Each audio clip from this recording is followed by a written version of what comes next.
What's up, guys? It is Paul, the MMA Shark, and welcome to 2023. 2022 is here and gone. What a year it was for the MMA Shark. We finished the year up 494 units. And it should have been more, it could have been more, but no one's going to complain when you've won 494 units in a year. I have officially become the world's most profitable MMA handicapper. Everywhere out there that ranks MMA handicapping, my results have absolutely crushed them. My nearest closest second was plus 76 units.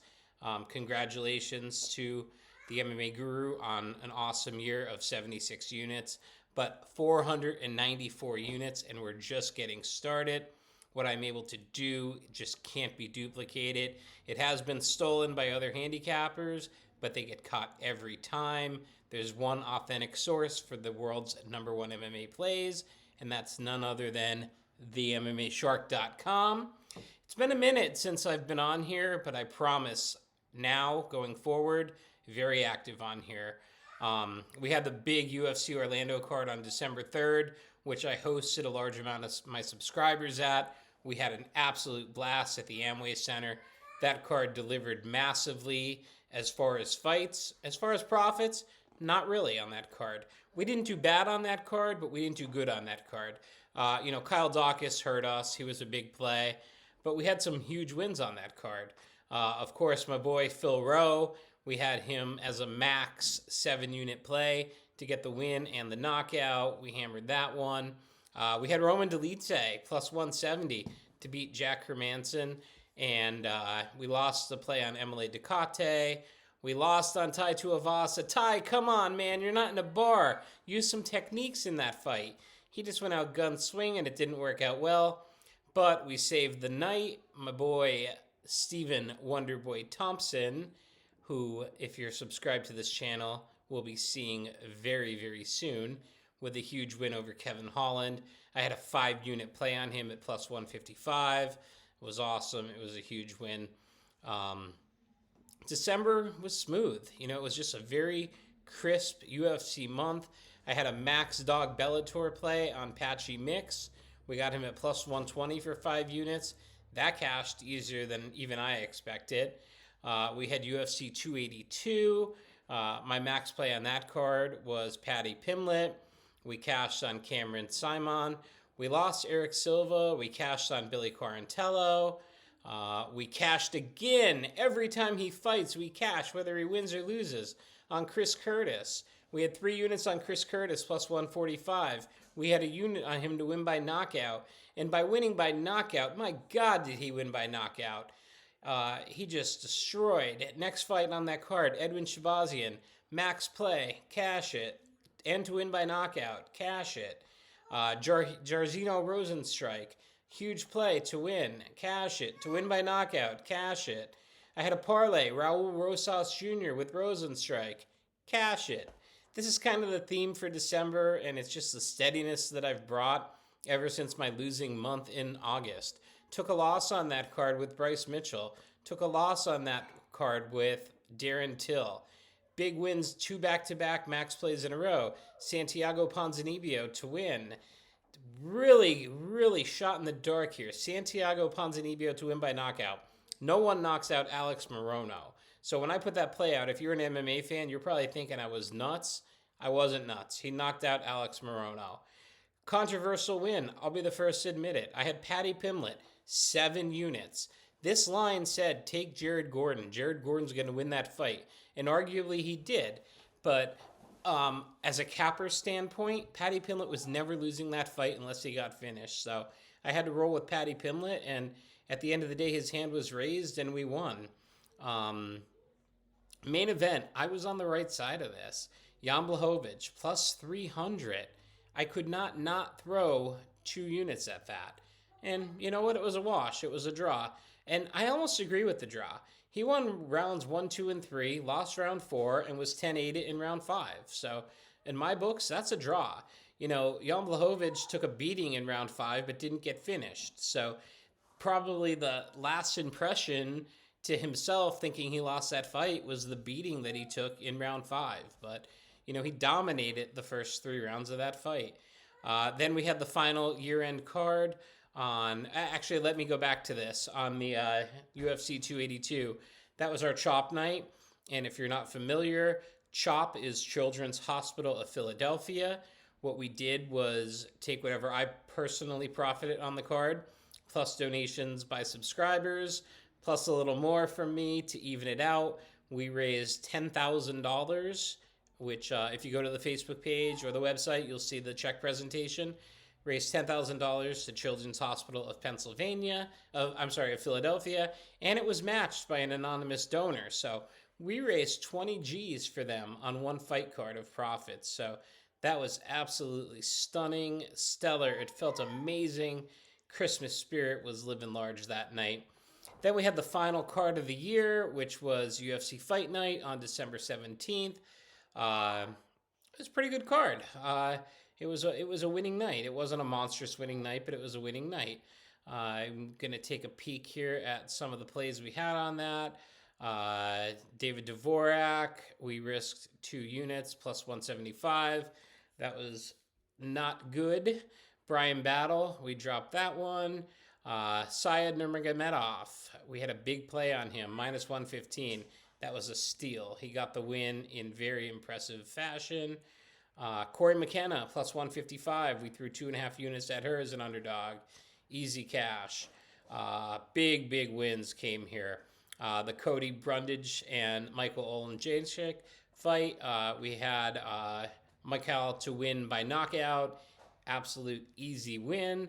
We had under 1.5 rounds. I threw 4 units at minus 135. A very rare move for me. My average win cost is plus 120. I'm not a juicy capper, but I loved under 1.5 rounds in that fight for 4 units. We cashed them all on that one. My max play on that card was the next fight, and that was in the Drew Dober versus Bobby Green fight. And that was Drew Dober to win that fight. I threw 7 units at it. And, when Bobby Green was done showboating, he was sleeping. So it worked out well. I took another big underdog stab here at Alex Caceres, plus 145.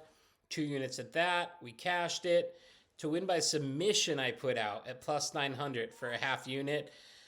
Son of a bitch wins by knockout. So if you took any finish, it was plus 600. It was a winning ticket.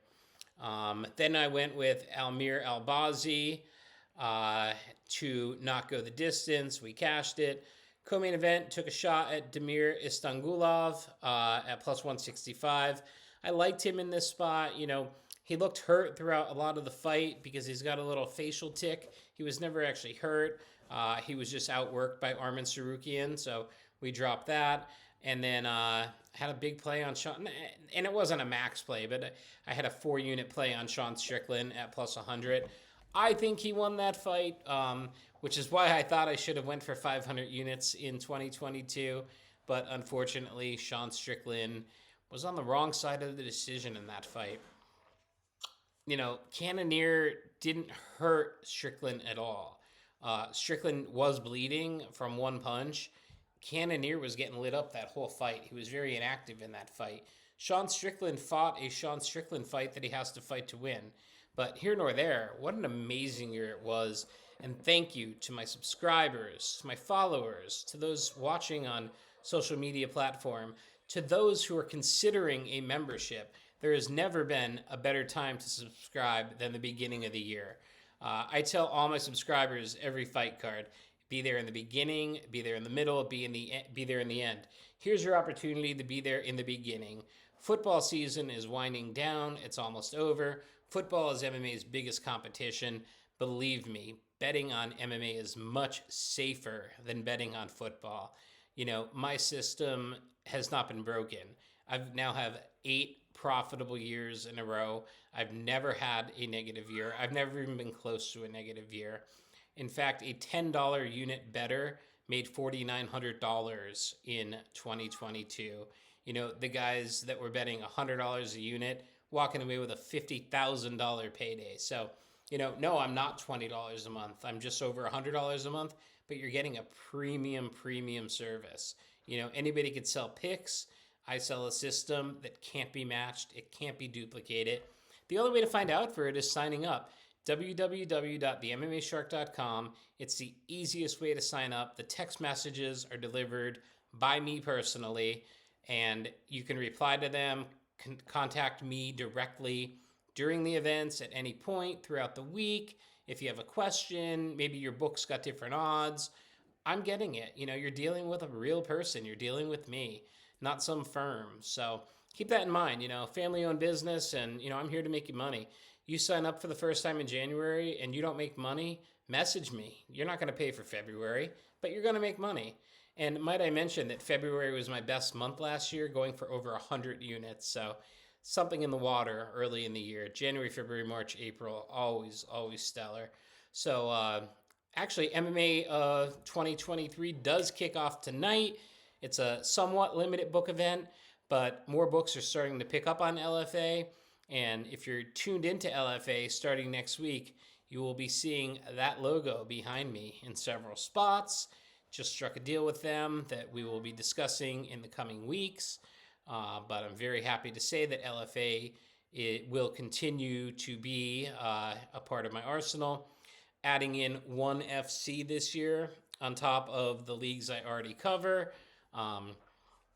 If you're not familiar, the leagues that I cover are UFC, Bellator, PFL Challenger Series, Dana White Contender Series, Invicta, Cage Warriors, ONE FC,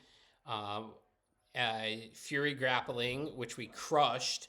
Didn't even factor that into what we did in December. We went 9-2 on the Fury Grappling card, and I'm hoping that in 2023 that more books get involved on that, because it's extremely fun to bet, and I'm really good at picking grappling matches. The only one I got wrong was Phil Rowe, who arguably won that match because he was actually doing jiu-jitsu, where his opponent was just kind of trying to pass guard the whole time. And I took a shot on Alex Caceres at plus 500 over Pat Sabatini. It was just a sprinkle. I didn't think he was going to win. I thought the value was there because Alex Caceres is sneaky good. But, and boxing, boxing's been strong. I had a 7-unit boxing play on New Year's Eve. It was a draw, so it was a push. We didn't win, we didn't lose.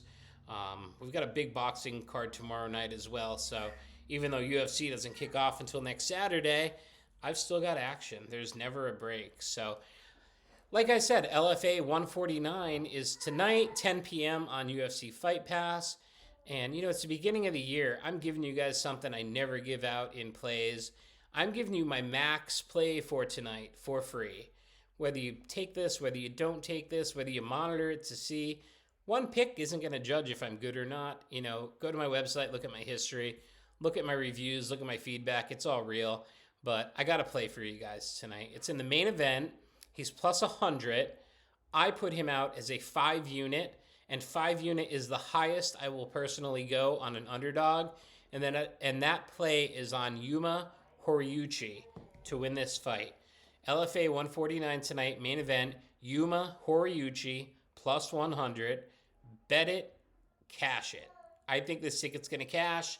The only thing that scares me is being on the wrong side of a split decision in this fight, but I just think he's got enough defensive wrestling and striking and submission threats. I mean, this dude just submitted Juan Puerta, who just was fresh off a Dana White Contender Series win. So Yuma Horiuchi is definitely the play here. And I think the line should actually be him minus 200. So getting him at a steal of a price at plus 100. Love this play. Love this LFA card tonight. Subscribers are going to get texted the full card in a few hours. But like I said, love to have you for the new year. Sign up, www.themmashark.com. You can message me. You can email me, paul@themmashark.com. The podcast is about to take off. The list of UFC fighters I have that I'm about to have on the podcast is going to be insane. Look for this podcast to be in the top 10 of MMA-related podcasts in the year 2023. We're doing huge things. Of course, the main thing to me is winning results on UFC fights, on Bellator fights, on PFL fights. If fists are flying, we're out there trying to cash these tickets. And, I'm hoping 2023 can go for another 494 units because really in this industry, it's unprecedented.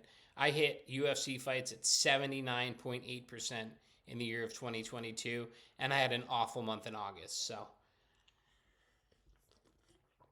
big shout out to my wife for the Yeti, the MMA Shark Yeti. That's what's up. I got some of my subscribers sent me some awesome MMA Shark stuff throughout the holidays. I got a really cool handcrafted copper MMA Shark mug. I'm gonna have to try a Moscow Mule in it, one of these cards. But that's all I got for now, guys. Check it out, www.themmashark.com. Subscribe to the YouTube channel, like the Facebook page, like the TikTok page, because we're about to start TikToking. We are going to be TikToking. We're going to go live during some events on TikTok Live. You're going to see my real-time reactions, whether it's a robbery, a reverse robbery, a knockout. You know, we're going to do a lot of more stuff. This is just the beginning of the MMA Shark. The profits are there.